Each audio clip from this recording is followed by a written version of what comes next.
होते लगाते आ रहे हैं।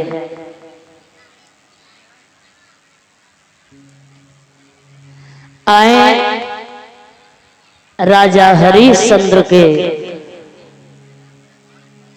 जीवन की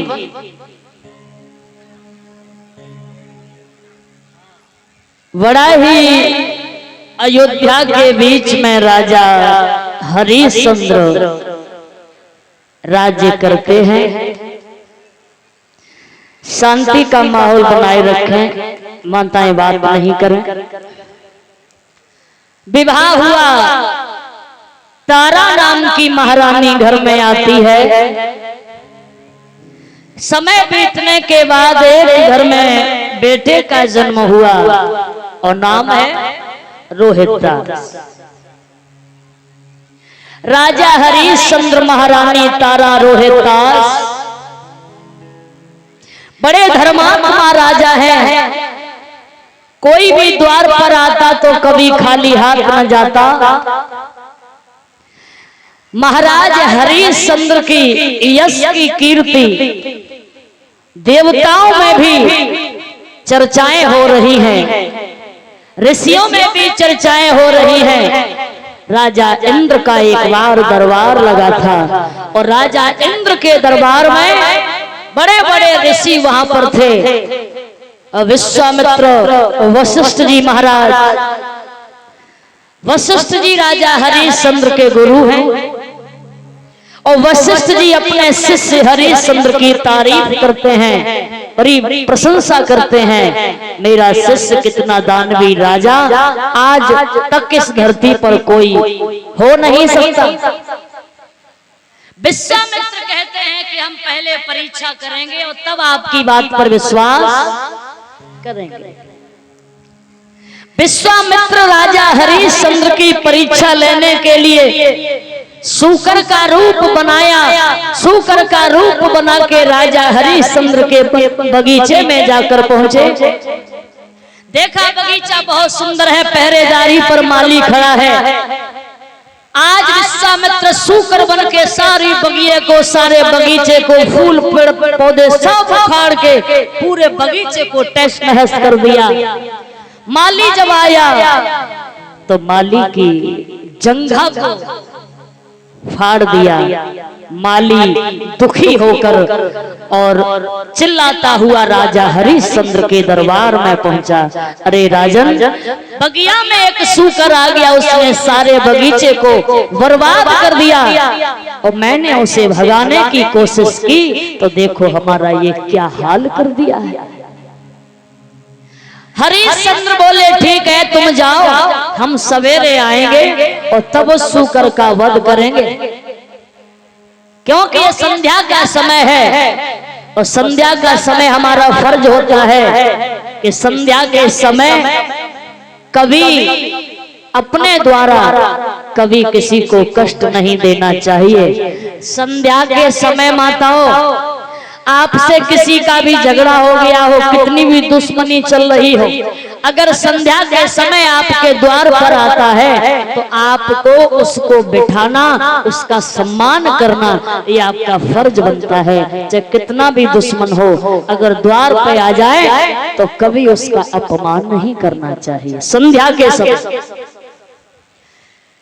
मैं उस सूकर को भी कष्ट नहीं दे सकता, क्योंकि हमारे सूर्यवंश में ये नियम है कि जब हम किसी को खुशी नहीं दे सकते हैं तो किसी को हम कष्ट भी नहीं दे सकते हैं। जानवर को दुखी रखना, जानवर को कष्ट देना, घर में अगर नारी दुखी रहती है, घर में अगर पशु दुखी रहते हैं तो याद रखना उस घर को दरिद्रता कभी छोड़ नहीं सकती है। कहते हैं जाके घर में पशु दुखारी, जिसके घर में पशु दुखी हो, जाके घर में पशु दुखारी, तिरिया अथ दुख पाए और बाके घर की दरिद्रता कभू दूर ना जाए। उसके घर की दरिद्रता, उसके घर की गरीबी कभी दूर नहीं जा सकती है। राजा हरिश्चंद्र ने कहा कि तुम जाओ, अभी मैं कुछ नहीं कर सकता, सवेरे आऊंगा। तो राजा हरिश्चंद्र, माली चला गया, विश्राम किया। सुबह हुआ, हरिश्चंद्र सेना लेकर पहुंच गए बगिया। चारों ओर से बगीचे को घिरवा लिया और कह दिया किसी के हाथों से सूकर निकल गया तो उसकी सजा उसे मौत दी जाएगी। सूकर बड़ा समझदार, और किसी के पास से नहीं, राजा हरिश्चंद्र के ही पास से निकला। अब राजा की बात है, कोई कुछ कह नहीं सकता। अब राजा से तो कोई कहेगा नहीं कि फांसी अब तुम्हें दी जाएगी। राजा उसके पीछे पड़ जाते हैं। याद रखना मेरे प्रिय श्रोताओं, सूकर का रूप छोड़कर तुरंत विश्वामित्र अपने संत रूप में आते हैं। हरिश्चंद्र ने देखा, स्वामी जी प्रणाम, आनंद में रहो। आप इधर सूकर जाता हुआ देखा। विश्वामित्र ने कहा हमने तो कोई सूकर देखा ही नहीं। और कौन है आप? हरिश्चंद्र बोले आप हमको जानते नहीं हैं। विश्वामित्र बोले आपके माथे पर तो नहीं लिखा कि आप फलाने सिंह। अब बताएंगे तभी तो पता चलेगा कौन है आप। हरिश्चंद्र कहते हैं मैं अयोध्या नरेश दानवी राजा हरिश्चंद्र हूँ। हरिश्चंद्र हैं आप? अरे अहो भाग्य हमारे जो दर्शन हुए, तुम्हारे जीवन धन्य हो गया। तुम्हारे ही पास में तो आ रहा था, और अच्छा हुआ कि आप तो रास्ते में ही मिल गए। क्यों आ रहे थे? बोले घर में बेटी है जवान, विवाह करना है, और हम ठहरे महात्मा, कुछ नहीं हमारे पास। थोड़ा धन मिल जाता तो हम अपनी बेटी का विवाह कर देते। राजा बोले मांग लो बेटी का विवाह, तो क्या हम तो किसी से मनाही नहीं करते हैं। विश्वामित्र ने कहा संकल्प कर दो। संकल्प के लिए दक्षिणा होती है, हमारे पास में है नहीं। हरिश्चंद्र से बोले विश्वामित्र कुछ तो होगा। राजा बोले कुछ भी नहीं। अरे कुछ तो होगा। राजा ने कहा हाँ, हमारे खजाने की चाबी है और घोड़ा की लगाम है, इसको ले सकते हैं। संकल्प में दे दिया राजा ने। और उसके बाद राजा हरिश्चंद्र से विश्वामित्र ने कहा दान में हमको 60 भार सोना चाहिए। हरिश्चंद्र विश्वामित्र को लेकर के घर आए, ऊंचे सिंहासन पर बिठाया, स्वागत किया, सम्मान किया। अब खजाने का जो मालिक था उससे कहा भैया महाराज को 60 भार सोना खजाने में से निकाल करके दे दीजिए।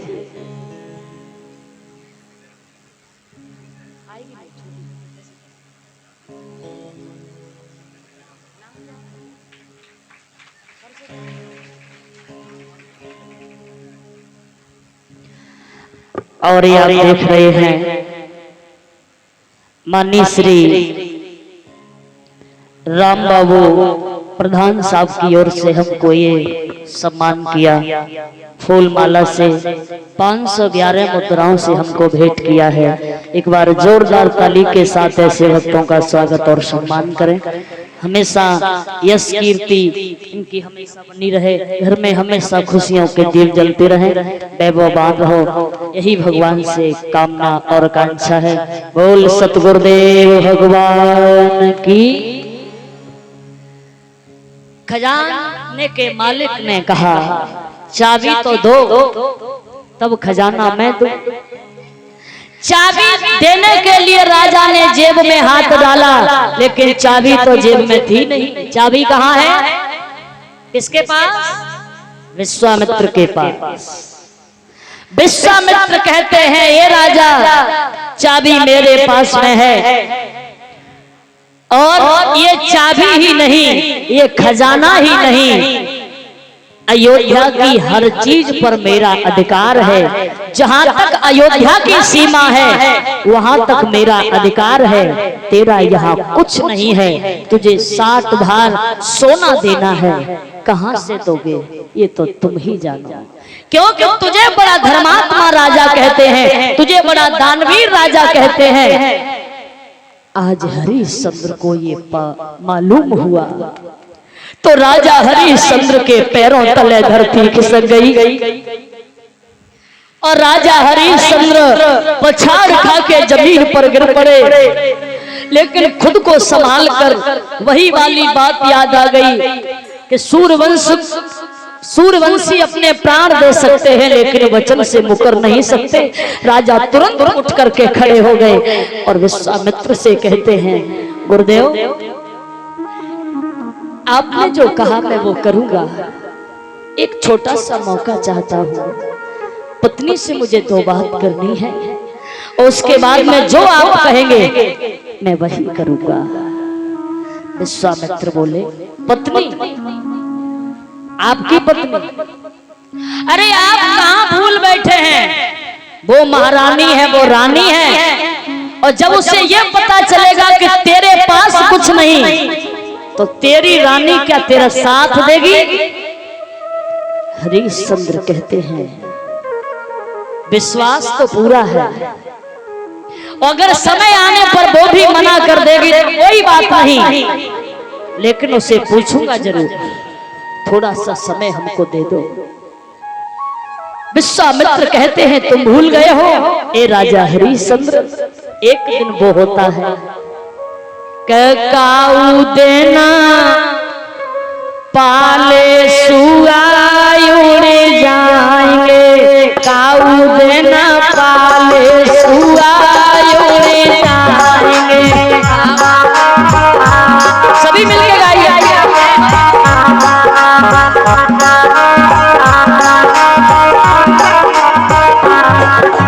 काऊ देना पाले सुआई उड़ जाएंगे, एक दिन पाले सुआई उड़ जाएंगे।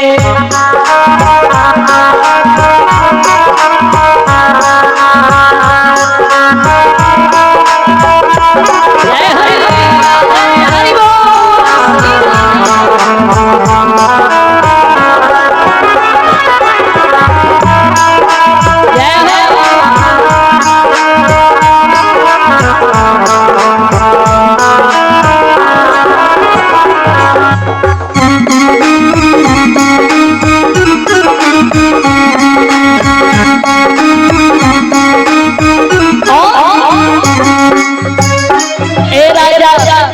जिस रानी की बात करता, जिस पत्नी की बात करता, सुन, अरे कोई मत गर्व करो तेरी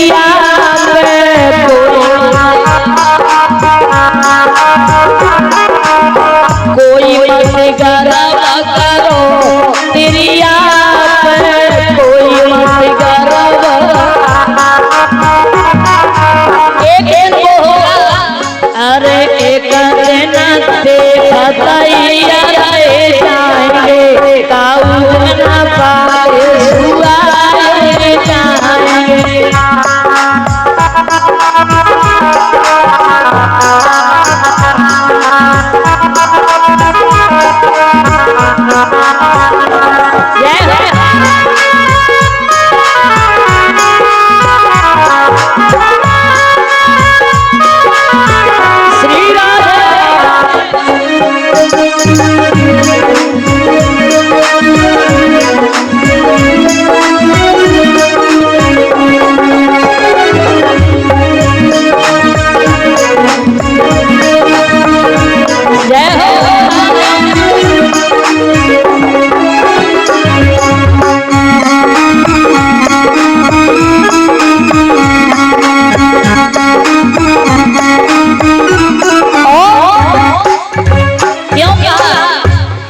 क्योंकि आप खुद अंजवा के देख लेना, जब आपका बेटा बड़ा होता है, आपकी पत्नी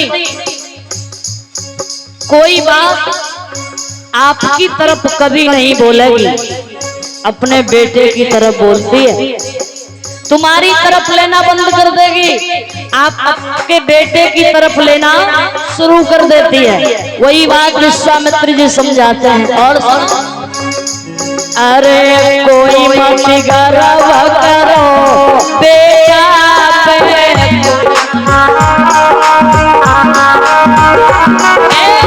कोई मत गर्व करो बेटा पे,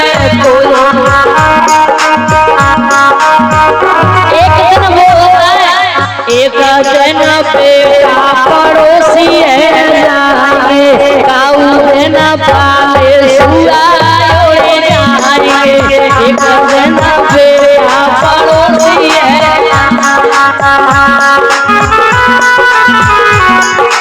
जय हो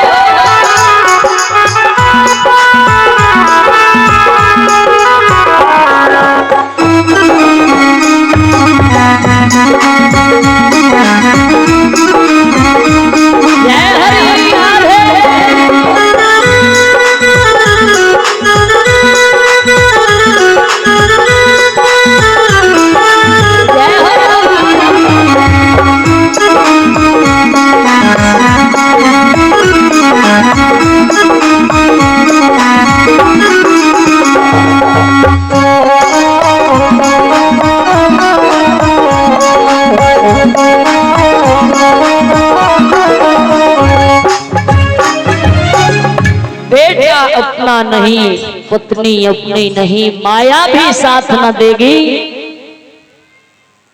इसीलिए क्या लेकर के आया बंदे क्या लेकर के जाएगा, मिट्टी के खिलौने तो मिट्टी में। ऐसे नाना प्रकार से हरिश्चंद्र को समझाया और बोले अगर विश्वास है तो फिर जाओ, चले जाओ। राजा गए महलों। तारा प्रतिदिन की तरह आरती की थाली स्वागत में लाई। राजा नीचे गर्दन डालकर बोले रानी, आरती तो उसकी की जाती है जो राजा होता है, मैं राजा तो नहीं हूं, फिर ये आरती किसके लिए? तारा बोली आज बड़े सवेरे सवेरे कैसी बात किए जा रहे हो? मैं आरती कोई नई तो नहीं कर रही, रोज करती है। हरिश्चंद्र कहते हैं रोज करती हो लेकिन आज मत करो, ये आरती मेरे सामने से हटाओ क्योंकि ये मुझे शोभा नहीं दे रही है। तारा ने थाली को नीचे रख दिया और महाराज से पूछने लगी, राजा को बैठा लिया। कहिए महाराज आज इतने उदास क्यों हो? हरिश्चंद्र कहने लगे रानी अब मैं क्या कहूं, ऐसा समझ लो कि आज मैं कुछ भी नहीं हूं। वो कैसे? राजा कहते एक महात्मा ने पूरा राज मुझसे ले लिया, कुछ नहीं रहा, न ये अयोध्या और न मैं राजा।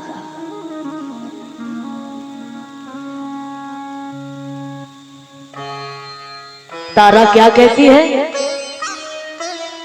तारा कहती है राज्य चला गया रोते काहे को? अरे चला गया चला जाने दो, हम आप जीवित हैं, कुछ भी करेंगे लेकिन महात्मा को कभी खाली हाथ नहीं लौटाएंगे। राजा ने कहा मुझे आपसे यही उम्मीद थी, राज्य जाने का दुख तो रानी मुझे भी नहीं है, लेकिन दुख एक बात का है। किस बात का महाराज? दुख इस बात का है कि सब कुछ तो चला गया, केवल 60 भाग सोना और बचा है, वो भी उस महात्मा को देना है।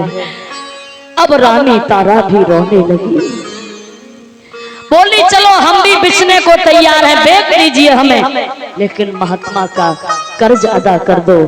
बेटा भी भाग के आ गया, माता पिता बिकने को जा रहे हैं तो मैं कहां रह जाऊं, तो बेटा भी साथ जाने को तैयार हो गया, आप जाओगे तो हम भी साथ चलेंगे। तीनों प्राणी राजा रानी बेटा चले। अयोध्या वासियों को पता चलता है कि राजा अयोध्या को छोड़ के जा रहे हैं। अब ये दृश्य ऐसा है, एक बार विचार करो, ये समय राजा के ऊपर है, अगर यही समय हमारे ऊपर होता तो हमारे ऊपर क्या बीत रही है। जब बेटा परदेश नौकरी के लिए भी जाता है तो घर से वो भी दुखी होके जाता है, और राजा तो हमेशा हमेशा के लिए अपना घर परिवार गांव सब छोड़ के जा रहे हैं। तो सोचिए राजा को कितना कष्ट होगा। अयोध्या वासियों को मालूम हुआ, विश्वामित्र दौड़ के आए, देखा राजा के वस्त्र पहन के जा रहा है, रानी महारानी की तरह जा रही है। विश्वामित्र कहते हैं तुम राजा नहीं हो और ये राजा के वस्त्र भी पहन के नहीं जाओगे। ये महारानी के गहने उतरवा दिए, राजा के राजसी वस्त्रों को उतरवा दिया, एक भिखारियों की तरह वस्त्र दे दिए पहनने को। राजा ने वस्त्रों को सरोधार किया और तीनों प्राणी अयोध्या को छोड़ के चल देते हैं। जब उस समय राम जी अयोध्या को छोड़ के जा रहे थे तो पूरी अयोध्या रोई विकल हुई रुदन कर रही थी। आज वही दशा जब राजा हरिश्चंद्र पूरी अयोध्या को छोड़ के जा रहे हैं तो आज भी प्रजा रुदन कर रही है।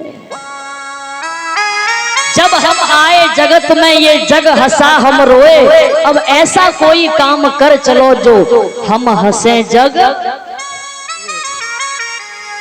आज राजा हरिश्चंद्र के जाने के लिए पूरी अयोध्या रो रही है, पूरी अयोध्या रुदन कर रही है, विकल हो रही है, पक्षी भी रो रहे हैं।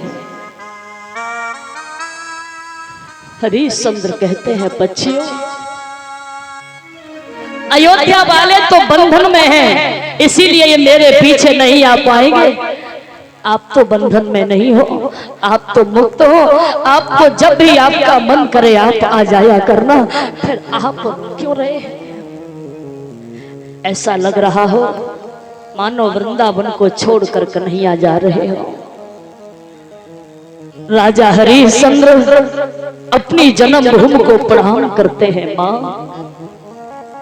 माँ मुझे क्षमा कर देना। आपसे वादा तो हमने यही कहा था कि जीवन भर आपके साथ आपके पास ही रहेंगे, लेकिन ये समय को मंजूर नहीं है माँ, इसीलिए आज मैं आपको छोड़ के जा रहा हूं। मुझसे कोई भी अगर भूल हो गई हो, अनजाने में कोई गलती हो गई हो, माफ कर देना हमें। रानी ने भी ऐसे बड़ी नम्रता से धरती माँ को अपनी जन्मभूमि को प्रणाम किया और राजा हरिश्चंद्र, रानी तारा, बेटा रोहितास दोनों चल दिए बिकने के लिए।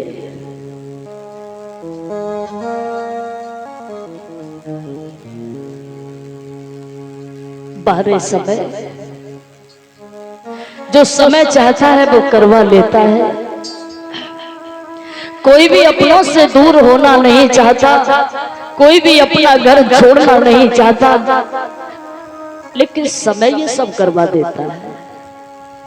आज चले राजा रोते हुए जा रहे हैं, विलखते हुए जा रहे हैं, रानी तारा भी रो रही है।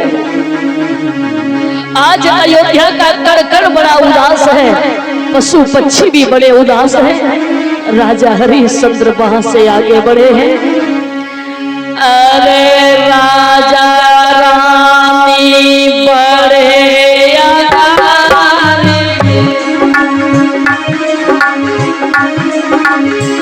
आज तीनों प्राणी रोते हुए विलखते हुए जा रहे हैं।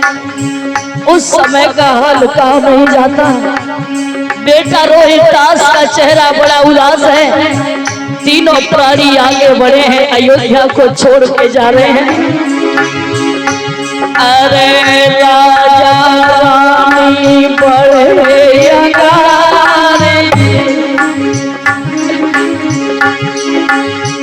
बारी तू चलो जावे।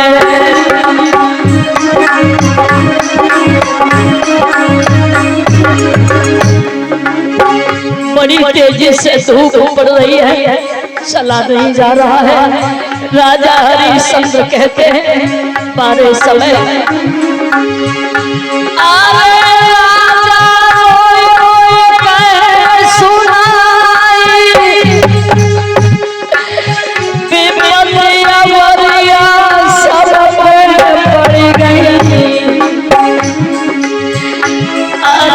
जाओ लगाए तो दाग कैसी करूं कहाँ को जाऊं।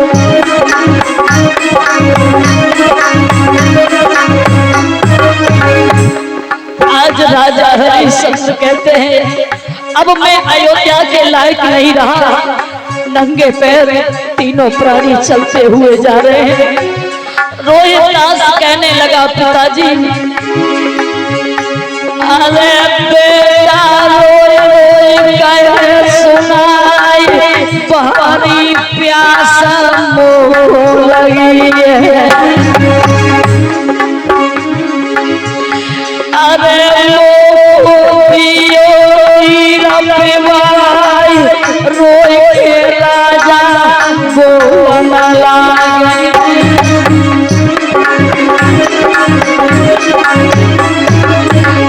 आज रोहिदास कह रहा है पिताजी बड़ी जोर से प्यास लग रही है, पानी पिला दो हमें। राजा कहते हैं बेटा इस समय पानी पीने का नहीं है। क्यों? तो राजा कहने लगे सुनो, अरे बेटा सुन ले आज परीक्षा तेरे बबुला की।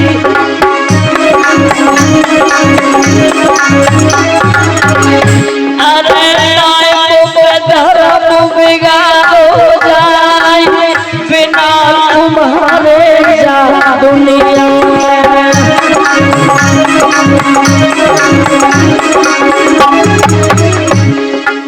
आज रानी तारा बोली इसको पानी पिला दो, इसका मुंह सूख रहा है, इतनी गर्मी पड़ रही है।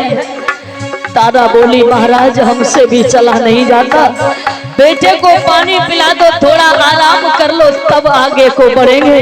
राजा बोले रानी आप समझदार हो के कैसी बात करती हो? क्यों?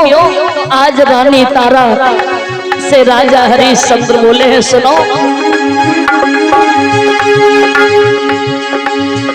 मेरी बनी बनाई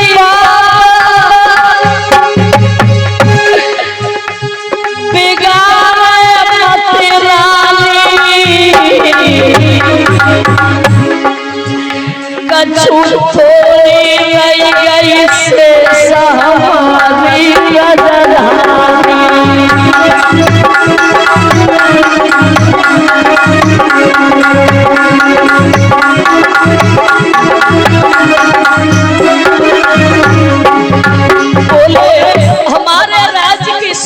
कुछ और रह गई है, इसीलिए रानी आगे को बढ़ चलो, क्योंकि आप नहीं जानते।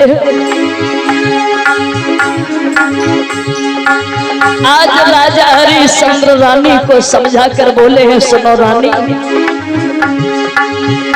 जहां तक मेरा राज्य है तहां तक हम पानी भी नहीं पी सकते हैं, वहां तक हम विश्राम भी नहीं कर सकते हैं, क्योंकि अगर हमने विश्राम किया, अगर हमने जल की ओर देखा भी तो हमारा धर्म नष्ट हो जाएगा।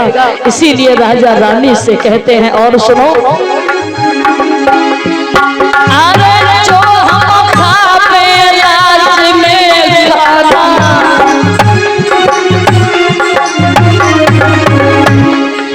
मेरे सिर पर चढ़े गोवन माना,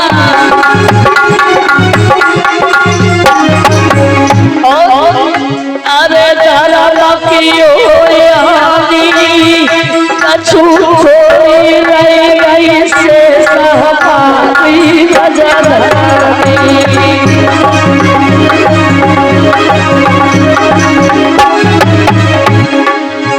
राजा बोले हैं रानी से सुनो, तुम्हारा ये उतरा हुआ चेहरा देखकर मुझे बहुत दुख हो रहा है, आपकी ये दशा देखकर मुझ पर रुका नहीं जाता, लेकिन तुम बताओ रानी मैं क्या करूं? मैं मजबूर हूं, मैं कुछ कर नहीं सकता। अरे विधि करके अपना पाल विपत्ति बढ़ानी, अरे दरा दरा मारी फिरे हमारी रानी।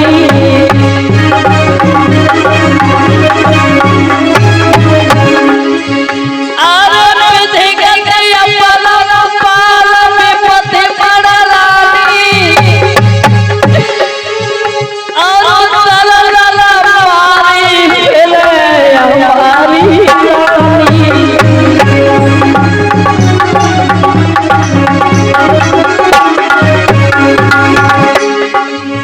राजा कहते हैं सुनो रानी, अरे राघवई जब राम बसे और ध्यान वही जो धनी के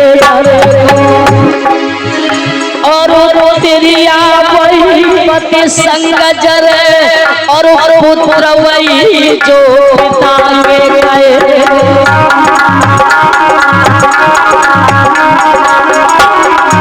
इसीलिए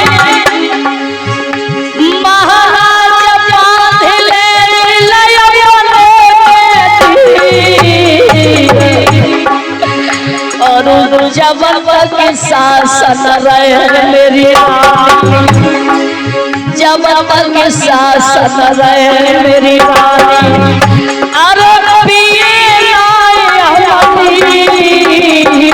जब के शासन रहे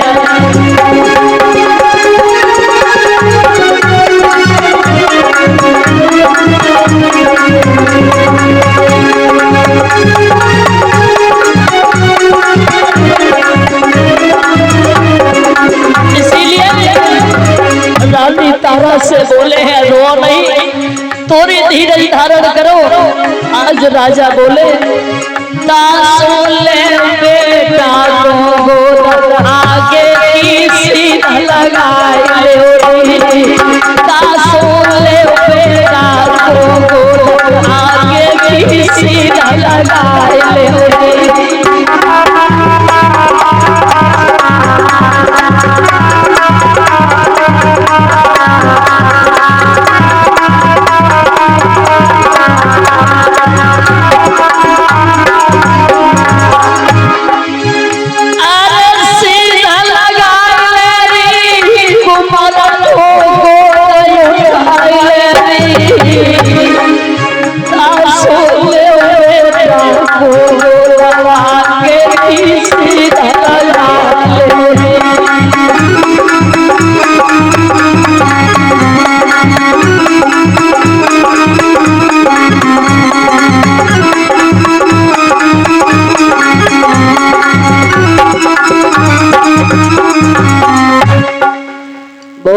सतगुरुदेव भगवान की। यही तो भगवान की कथा है, कभी हंसाती है तो कभी रुलाती है। चंद्र और ये एक दिन रोहितास से बोली है बेटा बगिया में चले जाओ, थोड़े फूल ले आओ क्योंकि पूजा का समय हो गया। आज बेटा रोहितास बगिया के लिए चला तो रानी तारा उदास होकर बोली बेटा जा तो रहे हो लेकिन लौट के जल्दी आना है।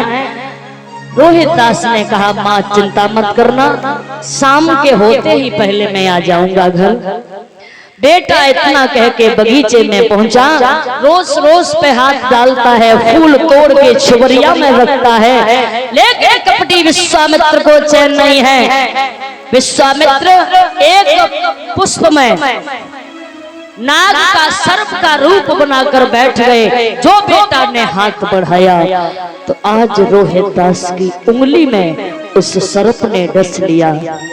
आज वो बेटा बगिया में रोता रहा, चिल्लाता रहा माँ, अरे माँ, अरे माँ, इस बगिया में कोई हो तो एक बार मेरी माँ से जाकर कह दो, मेरी माँ मुझे जरूर बचा लेगी। और इतना कह कर के रोहितास जमीन पे गिर पड़ा और मुंह से झाग बहने लगा। तारा देख रही है अभी नहीं आया, शाम होने जा रही है। तब तक विश्वामित्र पहुंच गए नगर में, पूरे नगर में आवाज लगा दी सुनो काशी के लोगों, एक बेटा गया बगिया में, उसे किसी काले सर्प ने डस लिया। नहीं पता किसका है लेकिन माँ को बुलाता है। अगर उसकी माँ मेरी बात सुन पा रही हो तो वो जाकर के अपने बेटे को देखे।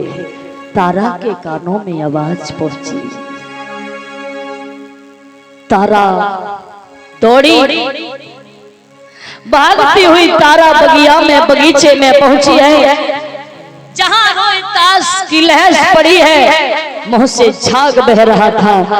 आज तारा बेटा की लहस को गोद में ले लिया और वो माँ गैया की तरह से मिलाप करने लगी है, रोने लगी है।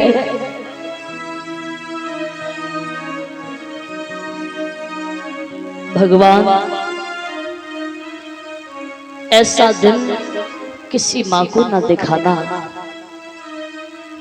क्योंकि एक माँ गरीबी सहन कर सकती है, कष्ट सहन कर सकती है, दुख सहन कर सकती है। एक माँ बेटे को सहन नहीं कर सकती है। माँ के दिल में बेटे के लिए क्या ममता होती है, ये माँ जानती है। और वो तो अकेली माँ है, कोई नहीं उसके साथ। घर परिवार गांव पहले छूट गया, पति का साथ छूटा, अब एक बेटे का साथ था, आज वो भी उससे छूट गया। अब तो पागलों की तरह से बगिया में रोने लगी, चिल्ला रही है। बेटा रोहितास से पूछती है, तूने तो कहा था जल्दी लौट के आऊंगा, और तूने जल्दी घर तो लौट के नहीं गया, तूने दुनिया को छोड़ दिया। रोहितास की लहस पर माँ फूट फूट के रोती है। बेटा एक बार अपनी आवाज सुना दे, तेरी माँ तुझे बुला रही है। एक बार अपनी माँ के लिए लौट के नहीं आ सकता। ऐसी दुख की आई घड़ी, तारा बगिया में रोए पड़ी। ऐसा संकट है, ऐसा दुख है, न किसी से कहा जाता है, न सहा जाता है। तारा मानो उसके ऊपर पहाड़ टूट पड़ा हो। जब एक माँ अपने इकलौते बालक को छोड़ती है, उस समय का कष्ट वो माँ बता सकती है, और किसी के अंदर हिम्मत नहीं है जो बता सके। आज तारा रोकर कहती है, ऐसी दुख की आई घड़ी, तारा बगिया में रोए पड़ी। ऐसी दुख की आई घड़ी, तारा बगिया में रोए पड़ी।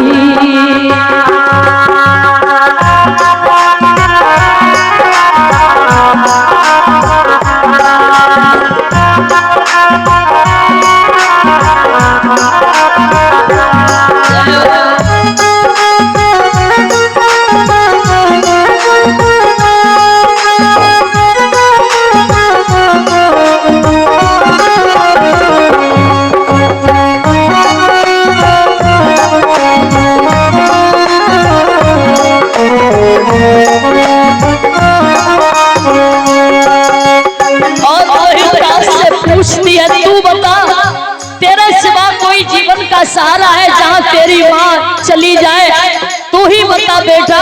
नाना प्रकार से माँ विचार करती है और फूट फूट के रोती है, कहती है वो माँ, अब तुम ही बताओ बेटा, तेरी मैया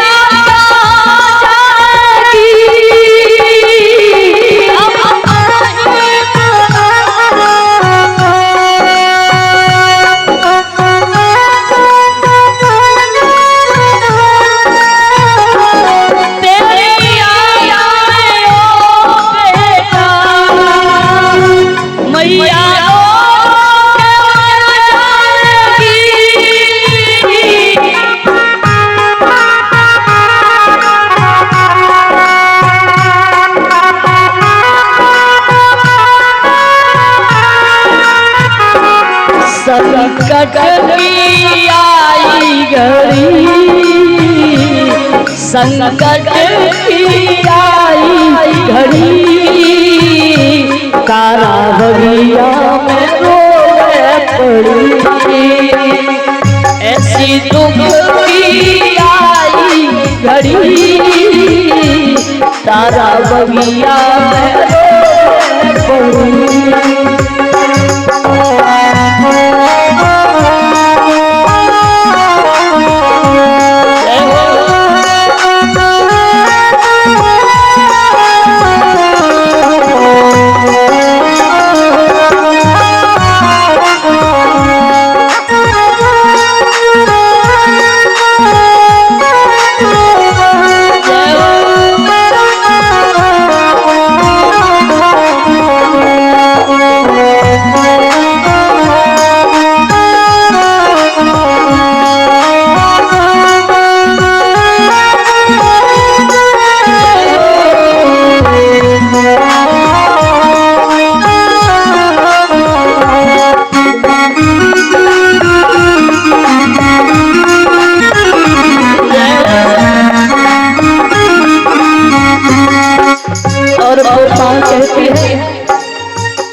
बेटा अपने बेटे को माँ कभी छोड़ नहीं सकती है। बेटा माँ को छोड़ देता है। तारा वही बात कहती है, बेटा कभी हमने न छोड़ा तुम्हें, तुमने छोड़ दिया।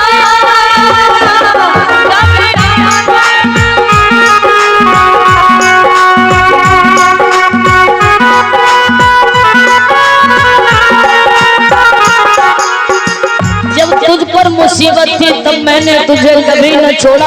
आज तू मेरे लायक है तो आज तू मुझे छोड़ के चला गया। आज वो माँ नाना प्रकार से रोती है, ऐसी क्या जो हुई गई जो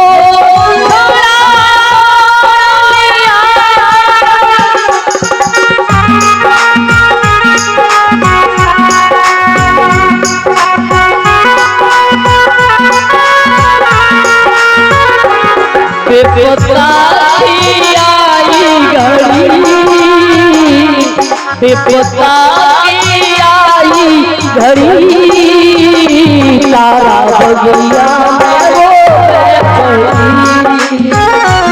ऐसे दुख की आई घड़ी, मैया बगिया में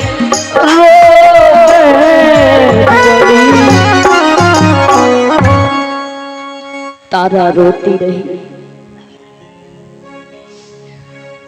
और आधी साड़ी को फाड़ के बेटे के ऊपर डाल लिया और खुद बेटे की लहस को लेकर के मरघट की ओर चली।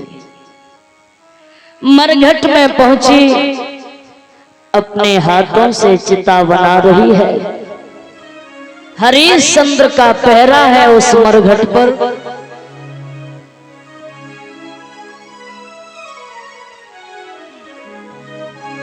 हरिश्चंद्र दूर से देखते हैं, आवाज लगाई, कौन है भाई इतनी रात में बगिया में क्या कर रहे हो? पास में आए, तारा तुम आधी रात के समय इस मरघट में क्या कर रही हो? तारा रो पड़ी, महाराज बेटे को किसी काले सर्प ने डस लिया, इसका दाह संस्कार करने आई थी और आप मिल गए हैं तो आप ही इसका दाह संस्कार कर दीजिए। हरिश्चंद्र बोले हाँ कर तो देंगे, लेकिन जहां मैं नौकरी करता हूं उसकी बात का कभी उल्लंघन नहीं कर सकता। कैसी बात समझी नहीं? तारा बोले, हरिश्चंद्र तारा से कहते हैं कुछ कर का टका दे दो हमें और हम इसका दाह संस्कार कर देंगे। तारा बोली, अपनों से भी कोई कर का टका मांगता है क्या? आप भूल गए हैं मैं आपकी रानी हूँ, ये आपका बेटा है, आप हमसे भी कर का टका की बात करते हो। तारा ने जब ये कहा, राजा हरिश्चंद्र बोले, रानी हो तो क्या हुआ, अपने महाराज की आज्ञा का उल्लंघन नहीं कर सकता हूँ, इसीलिए हमको कुछ कर का टका दो और तभी ये लाज चलेगी। तारा बोली, महाराज ऐसा कभी मैंने सपनों में भी नहीं सोचा था कि आप हमें इस मोड़ पर लाकर के खड़ा करेंगे। क्या गलती थी मेरी, तुम्हारे साथ में बिकने के लिए चली आई, तुम्हारी बदनामी न हो और आज आप हमसे ऐसी बात कर रहे हैं। रानी तारा जब ये कहती है तो महाराज हरिश्चंद्र ने कहा, आपने मेरे लिए बहुत कुछ किया, अच्छी बात, लेकिन शायद एक बात नहीं मालूम आपको। कौन सी बात? तारा बोली, हर वक्त आपकी आज्ञा का पालन किया। तो हरिश्चंद्र कहते हैं, सुनिए, अरे याद करो उस दिन की। कौन से दिन की? तो राजा समझा कर बोले हैं, सुनो रानी तारा, अरे ले बहादों को नाम ओ याद करे बात न की रे गोरी,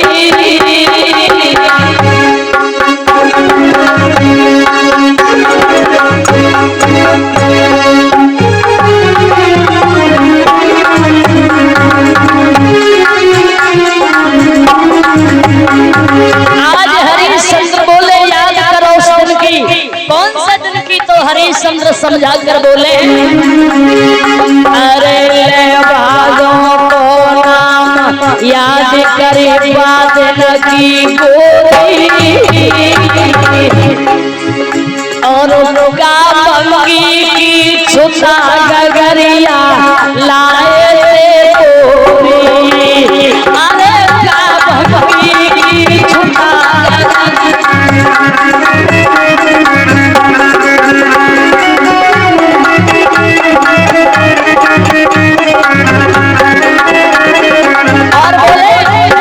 उस वक्त जब मैं तुम्हें घाट पर मिला था तो मैंने आपसे कहा था कि मेरा घड़ा उठवा दो, तब आपने क्या जवाब दिया था याद है आपको?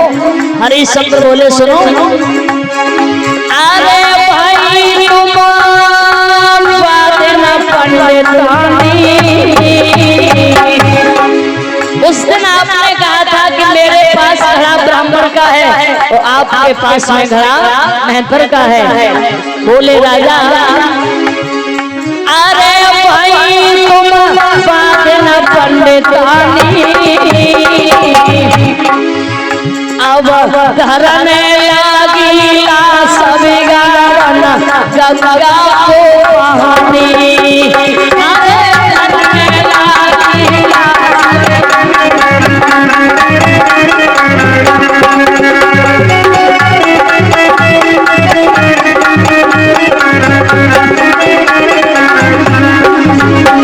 और इसीलिए सुनिए, अरे नारे कफन के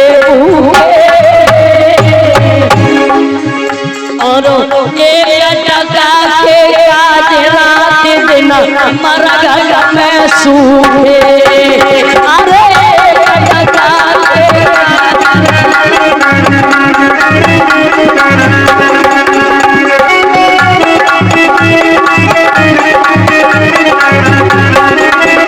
और याद रखना, ये विपत्ति की घड़ी ऐसी होती है कि ये कभी टाली टलती नहीं है। विपत्ति की घड़ी वो होती है कि इसमें अपने भी साथ छोड़ देते हैं। आज रानी तारा वही याद करती है और कहती है,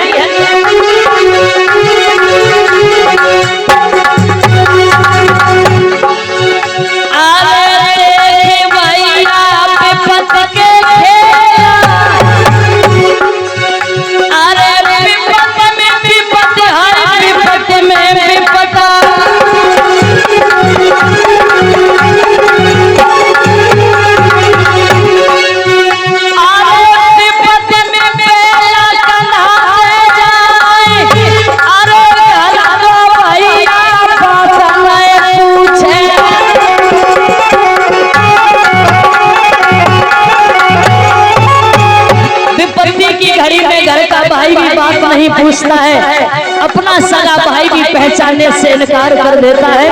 याद रखना, अरे विपत्ति में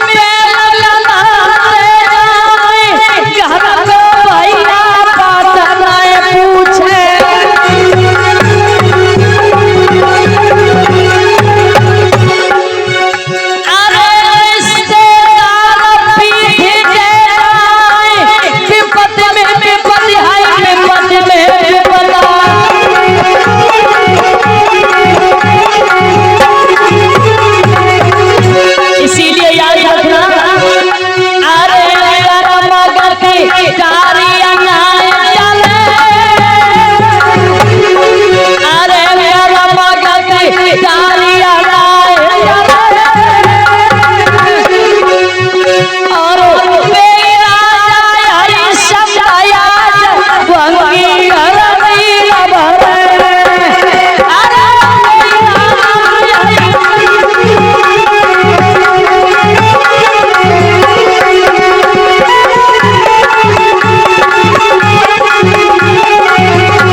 बनी बनी के चेहरे पर लाखों निसार होते हैं, और जब बनी बिगड़ जाती है तो दुश्मन हजार होते हैं। आज आधी साड़ी बची है वो कफन में दे दी है, और तारा शर्म की वजह से गांव में नहीं जाती है। गांव के बाहर मंदिर है, उसी में जाकर के रुक जाती है। विश्वामित्र ने 2 बच्चों की चोरी की है और आवाज लगा दी, आपके गांव में एक डाहिन आ गई है जो बच्चों को मार देती है। आज राजा हरिश्चंद्र को मौका दिया गया मारने का। तलवार हाथ में ली, मंदिर के अंदर पहुंचे, केसों को पकड़ के उठाया और कहा, तारा तुम, आज तुम्हें जीवित नहीं छोड़ूंगा। तलवार ली, राजा हरिश्चंद्र ने तलवार लेकर के रानी तारा को जैसे ही मारना चाहा तो विश्वामित्र ने देखा, लग रहा ये तो मार ही देगा, रोकना पड़ेगा इसे। तलवार जैसे ही ऊपर उठाई तो विश्वामित्र ने वहीं आकर के तलवार को पकड़ लिया। क्या करने जा रहे हो? हरिश्चंद्र बोले, मैं आपसे पूछता हूँ, आप क्या कर रहे हो? अरे और तो कुछ रहा नहीं देने को, प्राण बचे हैं, कहो तो ये भी दे दूंगा। विश्वामित्र जी कहते हैं, मुझे आपके प्राणों की आवश्यकता नहीं है। क्यों? क्योंकि हमने तो परीक्षा ली थी और आप परीक्षा में बिल्कुल पास हो चुके हैं। तारा बोली, जी कैसी परीक्षा? हमारा तो बेटा भी चला गया। बोले नहीं, अपने बेटे को आवाज लगाओ। आज राजा हरिश्चंद्र आवाज लगाते हैं। रोहितास खेलता हुआ अपनी माँ के पास आ गया। विश्वामित्र ने पुनः राज्य राजा हरिश्चंद्र को वापस कर दिया और पुनः राजा हरिश्चंद्र अयोध्या में आकर के राज्य करते हैं। बोलिए सतगुरुदेव भगवान की। आज की कथा से हमको सीख, साईं इतना दीजिए जामे कुटुंब समाए, मैं भी भूखा ना रहूं कोई संत न भूखा जाए। आज की कथा से ये सीख करके जाना कि कितना भी दुख पड़े, कितनी भी मुसीबत पड़े, मरना नहीं है, उसका सामना करो। और जो मुसीबत को पार कर देता है और उसे कभी उस मुसीबत का एहसास नहीं होता है, क्योंकि सुख और दुख का भगवान ने जोड़ा बनाया है। माताओं, आज सुख है तो कल दुख भी है, और अगर आज दुख है तो कल सुख भी है। क्योंकि मुश्किलें तो दिल के इरादे अंजवाती है, मुश्किलें तो दिल के इरादे अंजवाती है, स्वप्न के पर्दे निगाहों से हटाती है। गिर कर के हिम्मत मत हार ए मुसाफिर, क्योंकि ठोकरें इंसान को चलना सिखाती है, ठोकरें इंसान को चलना सिखाती है। तो आज की कथा से ये सीख कर जाइए, कितनी भी मुसीबत हो, हिल मिल के और सब में मिलके उसको भी काट लेना, लेकिन कभी दुखी मत होना। प्रेम में हिल मिल के रहते, प्रेम सबका सार है, और प्रेम में जो हिलमिल के रहता है समझो बेड़ा पार है। जहाँ प्रेम होता है तो वहाँ दुख भी कुछ नहीं बिगाड़ सकता। हमेशा जहाँ तक हो सके एकता बना के, घर परिवार में कोई मुसीबत है तो एक साथ उसे उसका दुख को दूर करने का हल निकाले, ना कि अपने प्राणों को देने का कोई उपाय करे। बोल गोविंद भगवान की जय।